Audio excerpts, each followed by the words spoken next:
Do'stlar, biz hozir mashhur bo'lgan Chukur serialini olingan ko'chalardamiz. Hozir biz Balat rayonidamiz. O'sha esingizda bo'lgan Idris Bobo kafesini oldida turibmiz. Shu qahvaxona, Do'stlar qahvaxonasi afsuski yong'in tufayli hozir yopiq turgan ekan.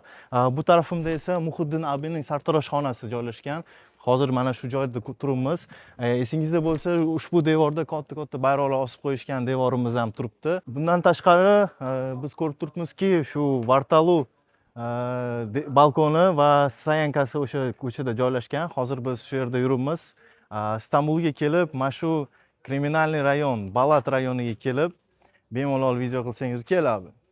Mana shunaqa bolalar ham bor, biz bilan birga yurishibdi. Lekin kriminalniy bo'lishiga qaramasdan, bu yerda bemalol sayr qilib, videoga olib yuribmiz. Shu yerga kelib, o'sha mashhur Chukur serialidagi Yamach personajini, shu serialdagi действиялаrini hammasi shu yerda bo'lgan. Mana shu yerda hozir ko'rib yuribmiz va sizlarga ham ko'rsatishga biz keldik. Yamach rasmi bo'lsa ham o'zi shu yerda.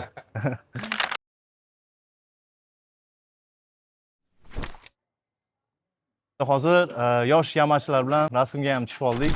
Mashhur bo'lgan Dagan mashinasini oldida ham lavhalar qilib qo'yganmiz.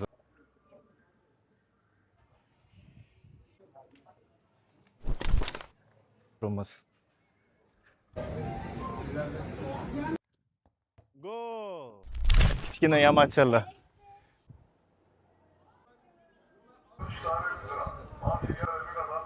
Yana bir bor aytib o'taman, bu rayonda bemalol yursangiz bo'ladi. Serialda kriminalniy bo'lgani bilan hayotda oddiy bemalol yuradigan ko'chalar.